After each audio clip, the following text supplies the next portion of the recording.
Assalamualaikum warahmatullahi wabarakatuh. Alhamdulillahirabbil alamin alladzi arsala rasulahu bil huda wa dinil haq liyudhhirahu 'alad dini kullih wa kafa billahi syahida. Asyhadu an la ilaha illallah wa asyhadu anna Muhammadan abduhu wa rasuluh. Ya ayyuhalladzina amanu taqullaha wa qulu qawlan sadida yuslih lakum a'malakum wa yaghfir lakum dzunubakum. Wa may yuti'illaha wa rasulahu faqad faza fawzan 'azima. Ya ayyuhalladzina amanu taqullaha haqqa tuqatih wa la tamutunna illa wa antum muslimun. Allahumma shalli wa sallim wa barik ala nabiyyina Muhammadin wa ala alihi wa ashabihi wa man ittaba hudahu wa jahada fi sabilillah ila yaumiddin. Amma ba'du. Qala Allah ta'ala fil Qur'anil Karim, a'udzu billahi minasy syaithanir rajim. Innal ladzina qalu rabbuna Allah tsumma istaqamu fala khaufun 'alaihim wa la hum yahzanun. Ulaika ashabul jannati khalidina fiha jazaa'an bima kanu ya'malun. Para ibu, para bapak, para jamaah sekalian yang kami hormati, kita panjatkan syukur kita kepada Allah Subhanahu wa taala atas nikmat yang diberikan kepada kita. Begitu banyaknya Allah memberikan nikmatnya kepada kita. Allah memberikan rahmatnya kepada kita. Kita diberi umur panjang, diberi kesehatan. Kita diberi kesempatan pada tahun ini menemui bulan Ramadan yang baru saja kita lalui. Bulan yang penuh rahmat, bulan yang penuh ampunan, dan bulan yang penuh balasan kebaikan dari Allah Subhanahu wa taala. Dan Allah memberikan hidayahnya kepada kita. Dengan hidayah Allah ini kita masih terjaga iman dan Islam kita. Dan dengan hidayah Allah ini pula kita mempunyai kekuatan, kemampuan, dan kemauan mengalahkan kepentingan pribadi, mengalahkan kesenangan duniawi kita untuk sementara waktu, untuk mengedepankan dalam menjalankan perintah Allah dan menegakkan sunnah Rasulullah Muhammad SAW. Pagi ini kita tergerakkan untuk datang ke masjid ini berjamaah salat subuh dan bersilaturahim hanya karena Allah. Mudah-mudahan yang kita lakukan ini diridhai oleh Allah Subhanahu wa taala menjadi amal saleh yang kekal bagi kita.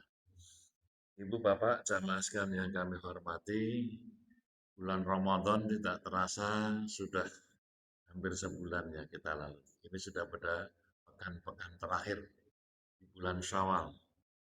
Bulan Syawal, bulan di mana kita menyempurnakan ibadah saum kita dengan amalan-amalan yang antara lain dengan puasa Syawal sehingga menjadi lebih sempurna.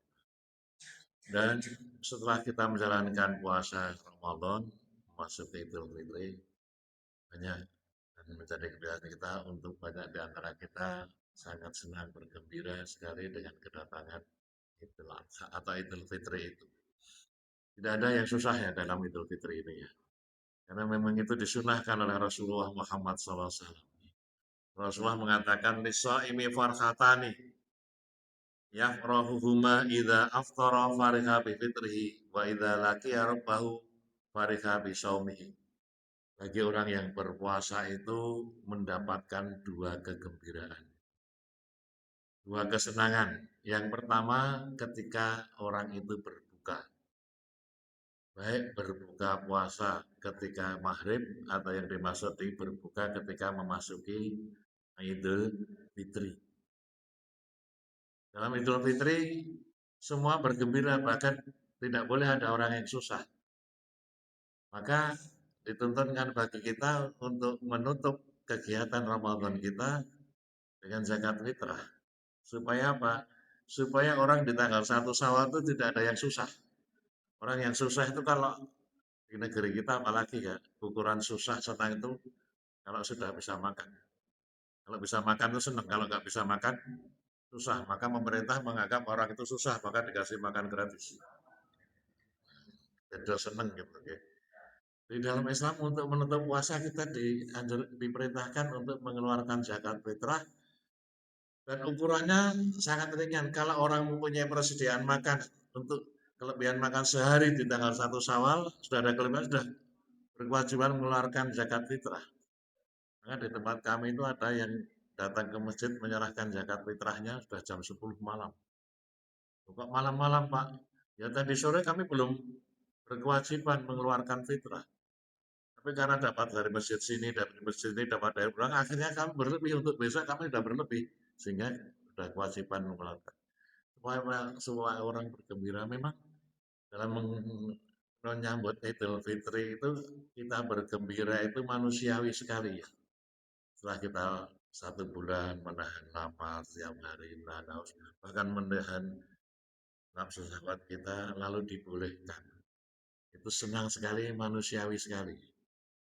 Maka di Masjid Besar Kauman itu kalau tanggal 1 Syawal itu kalau puasa itu kan makan bersamanya takjil ya buka puasa. Tapi tanggal 1 Syawal itu ada sarapan bersama.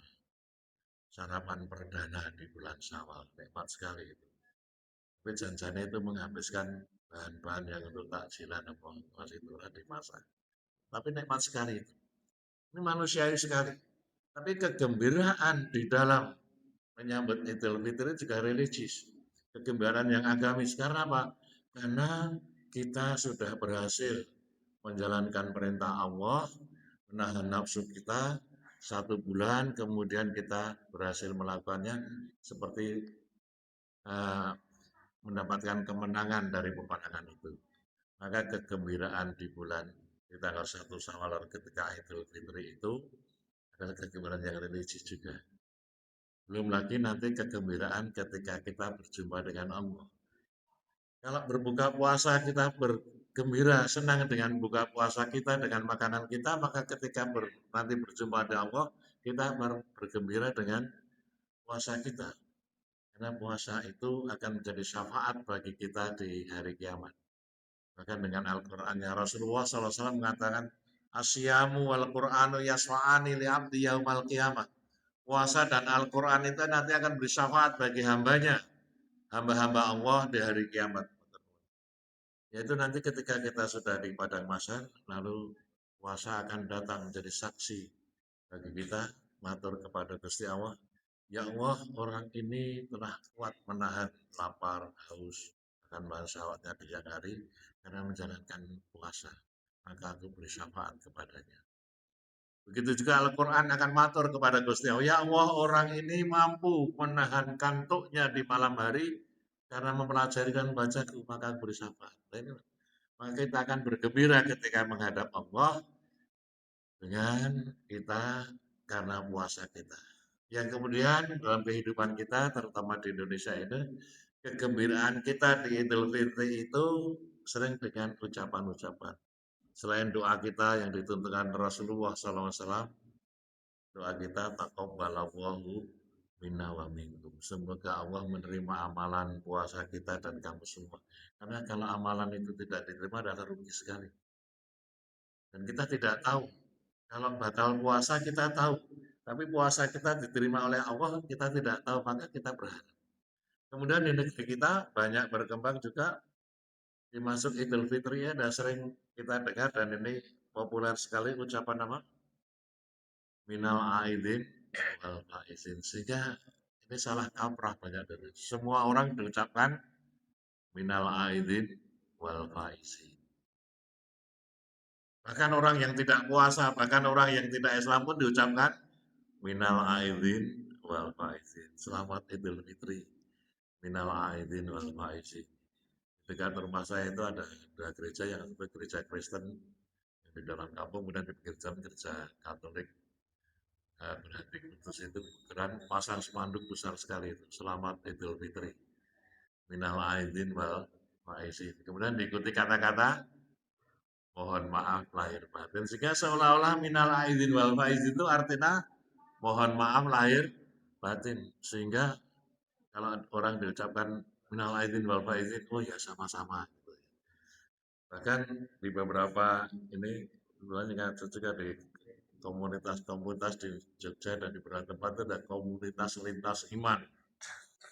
Itu di gereja juga nyanyi-nyanyi gitu setelah sebulan lamanya terlalu minal aidin wal faizin.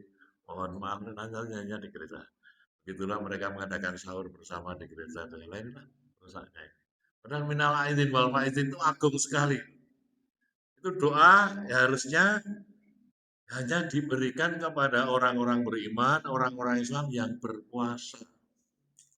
Kalau nggak berpuasa, nggak berhak mendapatkan ucapan minal aidin wal faizin. Yang puasa saja apakah pantas kalau dari diri kita sendiri, pantas nggak saya dapat ucapan minal aidin wal faizin?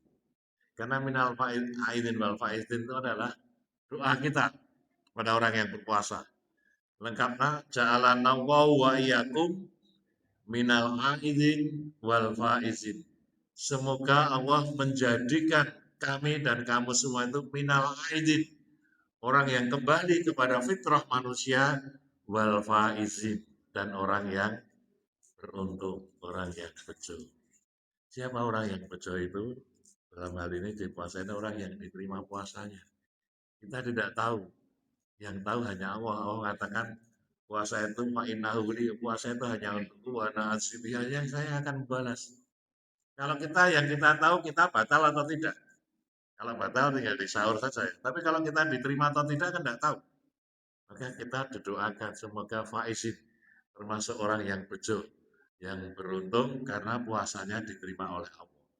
Dan orang yang beruntung ini adalah orang-orang yang akan dimasukkan surga. Karena Allah mengatakan dalam surat Al-Hasyr itu la yastawi ashabun nari wa ashabul jannah. Ashabul jannati humul faizun. Tidak sama antara penghuni surga dan penghuni neraka. Penghuni surga itu hanyalah orang-orang yang beruntung. Nah, kita berharap dengan puasa itu kita beruntung, puasa kita diterima, kemudian tidak murni dosa kita, pahalanya dilepaskan sehingga kita masuk surga.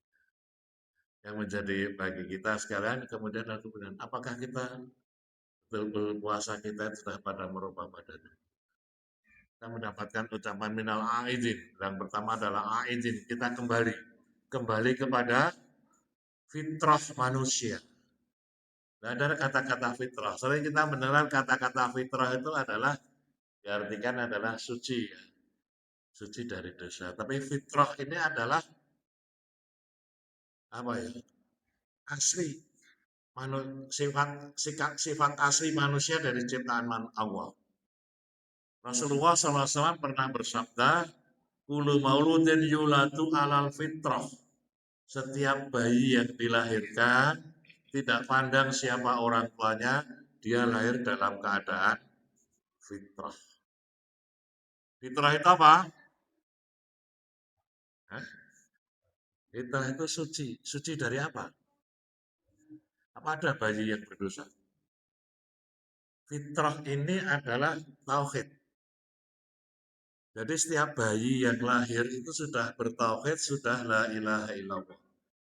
Mudahnya sudah Islam. Semua bayi tidak pandang orang tuanya siapa. Maka Rasulullah mengatakan barang siapa puasa dan dengan iman dan ikhtisab betul-betul iman dan berharap pada maka keluar dari bulan Ramadan seperti bayi yang baru saja dilahirkan orang tuanya.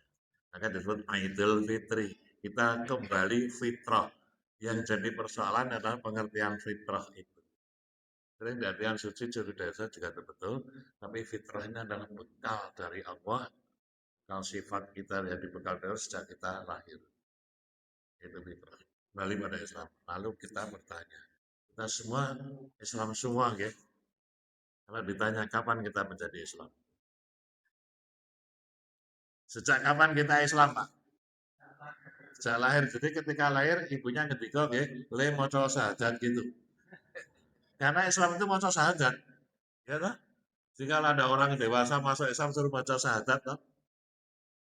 Ya betul. Lalu sejak kapan kita Islam? Lahir dari Islam.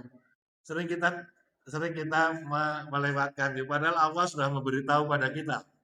Nanti diperhatikan lagi di surat Al-A'raf ayat 172. A'udzubillahi minasyaitonirrajim. Wa id akhadha rabbuka min bani adama min dhuhurihim dzurriyyatahum Wa ashadahum ala anfusihim alastu birabbikum qalu bala sahidna. Ingatlah ketika Allah Subhanahu wa taala Tuhan kamu sekalian mengeluarkan anak cucu Adam dari sulbi mereka, kemudian Allah telah mengambil persaksian ketika dia masih dalam wujud roh jiwa mereka. Dengan firman-Nya, alastu birabbikum, apakah kamu yakin saya ini Tuhanmu? Roh itu menjawab, bala sahibna, ya betul kami bersaksi. Sehingga kita semua waktu masih menjadi roh itu sudah diambil kesaksiannya oleh Allah, sudah disyahadatkan. Lalu maka Rasul mengatakan, kan roh itu dimasukkan di dalam janin anak manusia ketika umur 4 bulan dalam kandungan, maka ketika lahir Rasul mengatakan kulu malutin yunatu alal fitrah. Bayi yang lahir sudah diberi fitrah. Fitrahnya apa? La ilaha illallah, bertauhid. Semua bayi, termasuk bayinya Luhut bin Sarpanjaitan, bayinya Mulyono, ketika lahir sudah la ilaha illallah. Fa'abawaihi, orang tuanya yang menjadikan bayi itu nanti Yahudi, Nasrani atau Majusi. Lah kita bersyukur orang tua kita beriman, lalu kita dididik, dibesarkan dalam lingkungan dan kita bisa beriman. Bayangkan kalau orang tua kita tidak beriman, mungkin kita tidak duduk di Masjid Al-Mustaqirun ini ya, duduknya lain. Nah inilah yang perlu kita jaga dalam kehidupan kita. Kita tetap jaga ketauhidan kita ini setelah Idul Fitri. Maka minal aidin, kita termasuk orang yang aidin, yang kembali pada fitrah manusia yang bertauhid. Dan ini yang harus kita jaga. Dan orang yang bertauhid inilah yang disediakan oleh Allah bernasib baik yang akan dimasukkan ke dalam surganya Allah. Innalladzina amanu wa amilus solihati ulaika hum khairul bariyah. Orang-orang yang beriman kemudian diikuti dengan amal soleh, termasuk puasa, salat dan sebagainya, yang akan dijanjikan oleh Allah akan bernasib baik. Mereka akan dimasukkan pada surga yang adem, yang penuh kenikmatan dan kekal di dalamnya. Nah ini yang harus kita jaga keimanan kita setelah Ramadan. Bukan sekedar dalam setelah Ramadan kita tetap menjalankan apa ya, meneruskan amalan-amalan pasti sudah kita lakukan, tapi yang penting menjaga apa? Kita tetap istiqomah menjaga supaya amal kita itu tidak hilang. Amalan Ramadan kita langsungkan, kekuatan menahan diri kita, kekuatan kita bersalat jamaah, kekuatan kita salat malam, kekuatan kita berzikir, kekuatan kita bersedekah di bulan Ramadan, itu memang diteruskan. Tapi yang harus dijaga supaya amalan-amalan kita di luar Ramadan itu tidak hilang. Bahkan jangan sampai diambil orang lain. Kalau diambil orang lain, itulah orang yang bangkrut. Maka kita harus tetap istiqomah bukan saja dalam beramal, tapi mempertahankan amal kita. Orang yang demikian ini akan dijanjikan oleh Allah surganya. Maka Allah Subhanahu wa taala berfirman di dalam surat Al-Ahqaf yang saya bacakan di mukadimah tadi, innalladzina qalu rabbuna wa tsumastaqamu. Orang-orang yang sudah menyatakan diri beriman kepada Allah, orang-orang yang tetap menjaga fitrah sebagai orang yang beriman kepada Allah, tsumastaqamu, kemudian istiqomah dengan pernyataan. Istiqomah dengan menjalankan perintahnya sesuai kemampuan dan meninggalkan semua larangannya, karena pedoman yang diberikan Allah, perintahnya itu banyak sekali, kita tidak mampu menjalankan. Tapi yang penting Rasulullah mengatakan, manahaitukum anhu fastanibu. Apa yang sudah dilarang bagi kamu, tinggalkan. Meninggalkan larangan jangan bongkos sidik kalau kita istimewa. Tinggal ya sudah, kalau tidak boleh ya sudah. Tidak usah cari pembenaran. Itu haram toh Pak. Titik, titik ya haram. Karena ada haram itu dan roto halal barang itu nanti. Ya sudah dilarang, nggak usah cari. Tapi kemudian Rasulullah memberikan kenal, wa ma amartukum bi waktu minhu mastatun. Yang diperintahkan bagimu kerjakan sesuai kemampuanmu. Yang penting kita dalam menjaga amal kita itu, yang sudah larangan kita tinggalkan, yang diperintahkan kerjakan sesuai kemampuan kita, sesuai istitaah kita. Mampu kita apa? Tidak semuanya, mungkin kemampuan kita, jadi kita harus punya amalan yang unggulan. Nah, yang diperintahkan lagi itu kemampuan kita menahan apa yang bisa menghilangkan amal kita. Kalau kita bisa begitu, itulah kita yang istiqomah yang bilang yang dijanjikan ulaika ashabul jannah akan menjadi penghuni surga. Nah, karena itulah Ibu Bapak jamaah sekalian yang kami hormati, untuk agar kita ini terjaga, jangan sampai setelah Ramadan itu kita tetap menjalankan apa amalia Ramadan, tapi kita terlena. Terlena itu apa ya? Terlena melakukan perbuatan yang bisa merugikan kita sendiri sehingga amal kita hilang. Maka Rasulullah SAW ketika di hadapan para sahabatnya pernah menyatakan kepada para sahabat dengan sabdanya, "Atatruni manil muflis?" Apakah kalian tahu siapa orang-orang yang termasuk orang bangkrut itu? Ibu bapak sekalian, kalau mendengar kata-kata bangkrut itu dalam pikiran kita apa? Orang yang habis hartanya ya, orang yang habis hartanya, rumahnya disita bank. Para sahabat pikirannya juga begitu.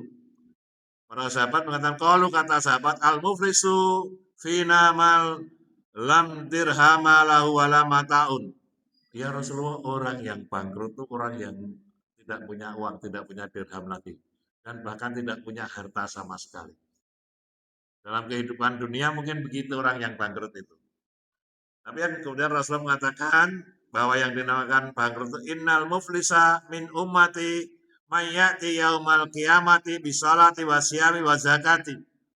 Orang yang bangkrut itu orang yang terlena, merasa nanti ketika menghadap pada Allah, kita dibangkitkan di hari kiamat, merasa dia itu sudah sempurna. Sholatnya bagus, sholatnya tidak hanya yang fardu saja, sholat rawatib dikerjakan, sholat malam dikerjakan, sunnah yang lain, merasa sholatnya sudah lengkap. Kemudian juga siamnya, puasanya, tidak hanya Ramadan, puasa Syawal, puasa Daud bahkan, dan yang lain. Dan juga zakat sedekahnya dia merasa beramal. Sehingga dia merasa amalannya cukup akan mengantarkan dia ke surga. Tapi dia lupa bahwa ketika dia datang kepada Allah, dikatakan wa ya'ti qad satama hadza wa qadhafa hadza wa akala hadza wa hadza wa safaqa dama wa hadza wa daraba hadza. Dia lupa bahwa dalam hidupnya di dunia itu dia pernah apa?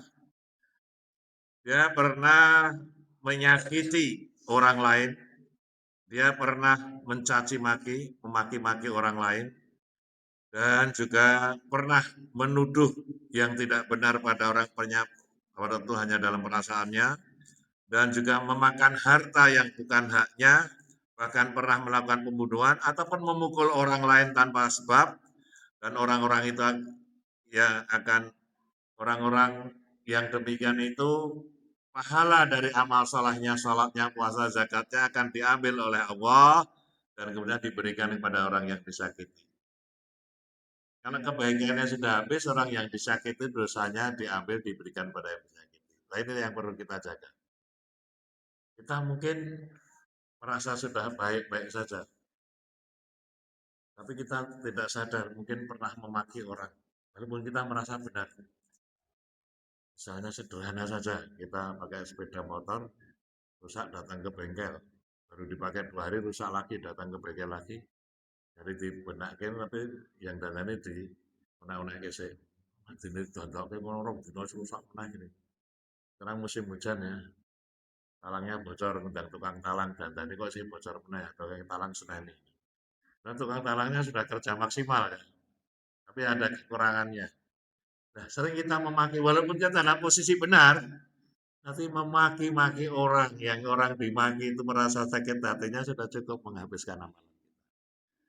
Maka kita itu harus hati-hati di dalam menjaga lisan kita. Di dalam surat An-Nisa ayat 114 dikatakan tidak ada kebaikan sedikit pun yang keluar dari mulut seorang Kecuali kalau mulut yang dilakukan hanya untuk mengajak kebaikan, mengajak sedekah, dan menambahkan perselisihan. Maka mulutnya harus kita jaga. Bukan hanya dari makan dan minum, tahu juga berbuat mengatakan sesuatu yang bisa menimbulkan menyakitkan hati orang lain. Ini yang kita istiqomah bukan hanya amal yang salah, tapi amal yang bisa menahan diri dari perbuatan lesan kita. Dan mungkin kita juga pernah memakan uang yang bukan hak kita. Ini sederhana sekali ya. Yang hak kita itu yang kita cari dengan jalan yang toyib. Maka harta itu tidak cukup halal tapi yang toyib. Sering kita ada kejadian yang misalnya kita belanja, yang menjual itu memberi pengembalian pada kita atau susuk yang berlebih. Kita belanjanya 1.500, duitnya 10.000, boleh nyusui keladuk sangat setengah. Itu kan yang 1.000 bukan hak kita. Tapi sering menggoda ini, wah ini rezeki ini. Nah, ini rezeki cepat-cepat lu enggak salah bakule weruh. Ini uang-uang yang bukan hak kita ini yang sering merusak amal kita. Dan kita kan tidak mencuri itu ya. Kita mendapatkan yang bukan keinginan kita juga ya. Sehingga saya pernah digambarkan sampai ada orang alim itu sangat hati-hatinya. Tidak mau makan yang bukan haknya itu, pernah dia datang suatu masjid, ketika di jalan dia meragah sakunya, duitnya kok nggak ada. Misalnya duitnya 50.000 gitu ya. Dia kembali ke masjid, kalau uangnya, nanti dia sholatnya di situ. Ada uangnya 50.000. Tapi ketika dia mau ambil, dia ragu. Ini uang saya apa tidak? Jangan-jangan uang saya sudah diambil orang, ini ada orang lain yang uangnya jatuh di situ. Ini bukan hak saya, ini bukan uang saya. Sampai hati-hati seperti itu orang. Nah, ini apa kita sudah punya kemampuan seperti itu? Tidak memakan uang yang bukan hak kita. Termasuk uang yang uang-uang kita, tapi bukan menjadi hak kita kalau kita memberi pada seseorang di luar ukurannya. Misalnya ada tukang itu sehari ongkosnya 75.000, kita kasih 70.000, 5.000 kan sebetulnya menjadi tidak toyib bagi kita. Maka dalam harta itu hati-hati. Nanti ketika di padang mahsyar dikatakan oleh Rasulullah, orang itu tidak akan bisa bergerak dari posisinya sebelum mempertahankan bisa menjawab pertanyaan itu. Akan ditanya satu, diberi umur, untuk apa dilewatkan. Ditanya diberi masa muda, untuk apa masa muda dilewatkan. Diberi ilmu, untuk apa ilmu digunakan? Untuk minter ke wong atau minteri wong? Beda ya minter ke dan. Kemudian harta-harta itu dua pertanyaannya. Dari mana diperoleh dan untuk apa diinfakkan. Maka soal harta ini di dalam Islam sangat hati-hati sekali. Maka jangan sampai kita memakan yang bukan hak kita. Sesuatu tidak cukup halal tapi juga baik. Kemudian juga yang akan merusak atau menghilangkan amal kita, yaitu kita pernah menyakiti orang lain tadi baik dari ucapan maupun dari segi fisik, memukul orang dan sebagainya. Maka itulah yang harus kita jaga secara hati-hati di luar Ramadan ini, apalagi setelah Syawal nanti kita akan memasuki bulan Dzulqa'dah. Kalau di dalam bulan Ramadan, Syawal itu perintahnya Allah buat kebaikan ya. Kalau di bulan Dzulqa'dah dan seterusnya, karena bulan Dzulqa'dah itu termasuk satu di antara 4 bulan yang diharamkan oleh Allah, disucikan oleh Allah. Allah berfirman dalam surat Taubah ayat 36, Inna iddata syuhuri inda wa itna asyara syahra fi kitabillahi yauma khalaqas samawati wal ard minha arbaatun hurum dzalika dinul qayyim wala tadrimu fihinna anfusakum wa qatilul musyrikina kafa kama yuqatilunakum kafa wa'lamu anna Allaha ma'al muttaqin. Jumlah bilangan bulan dalam satu tahun itu ada 12 bulan dan telah ditetapkan oleh Allah ketika Allah menciptakan langit dan bumi ini. Di dalamnya ada 4 bulan yang diharamkan, disucikan, dan itu ajaran yang benar. Ajaran 4 bulan yang diharamkan itu Dzulqa'dah, Dzulhijjah, Muharram, dan nanti Rajab. Kalau di bulan Ramadan itu perintahnya berbuat baik, di dalam bulan-bulan yang suci kan itu perintahnya melarang. Fala tadlimu fihinna anfusakum. Jangan kamu menganiaya diri kamu sendiri di bulan-bulan tersebut, yaitu berbuat amalan-amalan yang bisa merusakkan amal kita. Nah, maka harus yang kita jaga selain yang sifatnya positif menjaga amalan-amalan kepada Ramadan, maka dalam bulan-bulan berikutnya marilah amal yang sudah kita peroleh ini kita jaga, jangan sampai amal kita itu malah hilang atau bahkan yang menerima kebaikannya adalah orang lain. Sehingga hidup kita jadi bangkrut. Yang puasa nahan lapar kita, yang sholat tarawih kita, yang tadarus kita, yang bersedekah kita, tapi balasan kebaikan atau pahalanya oleh Allah diberikan kepada orang lain, bukan diri kita. Maka sangat berdekatan sekali.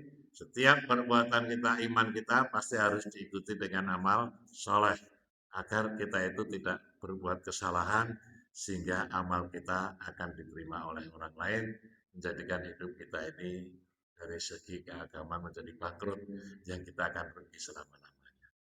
Demikian saja Ibu Bapak yang kami sampaikan di pagi hari ini. Mungkin sebelum diakhiri karena waktunya terbatas, ada sesuatu yang didiskusikan, dipertanyakan, monggo kalau ada waktu dipersilahkan. Ada tanya jawab ya? Ada. Monggo Pak. Waalaikumsalam. Ya.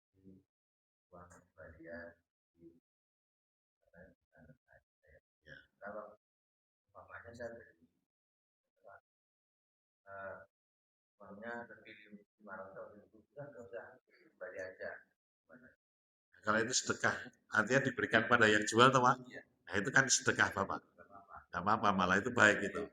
Seperti yang biasa terjadi sekarang kan, ya banyak terjadi malah di jalanan itu ya.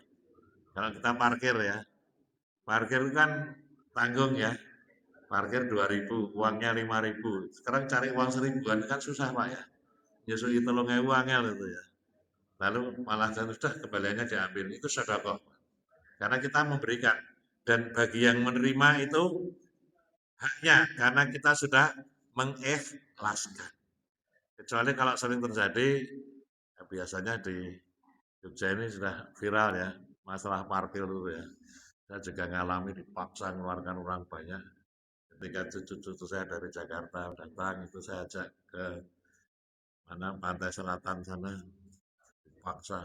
Cuma lewat, saya tidak akan berhenti di sini, tapi melewati itu di stop, diminta uang parkir. Saya tidak parkir Pak, hanya lewat saya mau ke sana. Tapi lewat sini harus bayar. Kalau nggak mau bayar jangan lewat sini. Loh, kita jalan saya gawe pemerintah kok. Dengan wajah dikereng-kereng kita. Nah inilah, ya ini yang menjadi bukan haknya atau memaksakan itu. Ada sering di Jalan Mangkubumi di Malioboro itu kakak saya cuma berhenti sebentar mau beli bakpia karena mau pulang ke Jakarta itu parkirnya diminta 25.000. Karo bakpia ini larang parkir ya itu.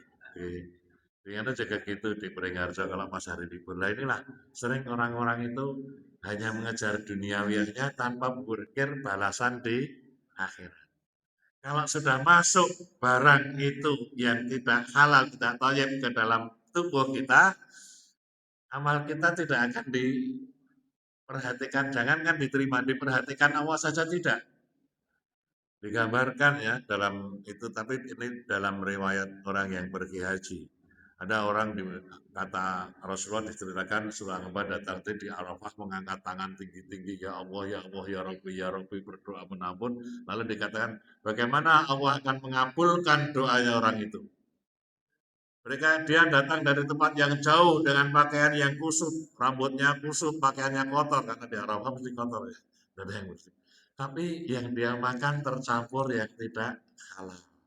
Pakaian yang dipakai juga dibeli hartanya tidak ada, apalagi ongkos perjalanannya. Maka bagaimana Allah akan mengabulkan. Nah inilah, maka dari ini saja sedikit saja masuk dalam diri kita, maka akan amal kita akan tidak diterima. Lalu kalau sudah terlanjur bagaimana? Kalau mau dikembalikan, lain kembalikan juga susah, mungkin kita ke patoknya dulu. Lalu dah, kalau kita sudah pernah, saya juga pernah didatangi, mohon maaf ya, tidak saya sebut namanya, sampai orang itu stres Pak. Tugas pejabat ya, pejabat di dinas sosial lagi. Dia bagian pemberian pada bantuan pada masyarakat. Biasa kan mesti dilongi untuk gitu ya lah. Ya lalu datang gimana ya Pak ya, kalau sekarang itu kan termasuk korupsi. Lalu bagaimana saya kembalikan? Mau dikembalikan pada pemerintah. Kalau kemudian pemerintah kok malah aku dicekal dan korupsi itu. Nah, ya sudah sekarang banyak-banyak sedekah saja untuk membersihkan. Nah, maka bersedekah berinfak itu kan membersihkan harta yang ada kita. Jadi setiap kita bersedekah, setiap kita berinfak dalam diri kita matur pada Gusti Allah, ya Allah jadikanlah infak sedekah saya ini pembersih atas harta saya dari hal-hal yang tidak thayyib. Nah, gitu. Jadi niat itu membersihkan harta jika bisa. Jadi gitu, monggo yang lain kalau masih ada waktu. Monggo Pak. Apa? Orang menemukan duit di jalan. Nah ini yang jadi masalah. Kalau ketentuannya orang menemukan barang rupa harta di jalan itu harus diumumkan siapa yang punya. Kalau di negeri kita diumumkan kabeh ngaku waduh. Ya toh Pak. Ya paling aman kalau kita menemukan uang di jalan jangan kita gunakan untuk konsumsi ya kita masukkan aja ke kita infakkan ke masjid atau kemana ya. Karena bukan yang penting jangan kita konsumsi itu bukan hak kita. Kalau memang ada aturan di dalam Islam ya, barang temuan, kita nemu barang yang kemudian tapi sudah memenuhi syarat. Bahasa Jawanya dikelang-kelang itu diumumkan ini hartanya siapa. Dalam waktu tertentu misalnya sampai 1 minggu. Sebelumnya di negeri ini juga, tapi kalau kehilangan bukan nemukan. Misalnya kalau kita kehilangan STNK, kalau mau cari baru kan harus diumumkan ya lewat koran, lewat radio. Kalau tidak ada yang diumumkan baru bisa dicarikan gantinya. Kalau harta itu kalau diumumkan sudah tidak ada yang ngaku, itu bisa menjadi hak kita. Kalau sudah kita umumkan siapa yang punya masa umumkan barang ini, uang sejumlah ini di jalan ini pada hari ini jam sekian di daerah ini. Kalau ada yang mengaku, tidak mengaku, dia ada yang mengakui dalam waktu tertentu, misalnya 1 minggu, menjadi hak kita. Tapi barang temuan itu lalu kita zakati, zakatnya sebesar 15%. Tapi kalau di negeri kita jangankan diumumkan, karena diumumkan udah saya ngaku, aku gitu ya. Maka ya kalau saya paling aman ya sudah diinfakkan saja. Tapi kalau ada yang pasif, kita nemukan kita simpan dulu lalu ada orang yang wah aku kehilangan nih gini-gini lah itu baru kita bisa. Tapi kalau langsung kita umumkan saya yakin banyak yang ngaku di negeri kita. Itu gimana ya? Monggo. Jadi sudah demikian Ibu Pemaskan, mudah-mudahan ada manfaatnya. Banyak kekurangannya kami mohon maaf. Aku akhirul kalam, aku qouli hadza wa astaghfirullahaladzim li wa lakum wa li jamil mu'minina wal mu'minat wa astaghfiruhu innahu wal ghafurur rahim. Assalamualaikum warahmatullahi wabarakatuh.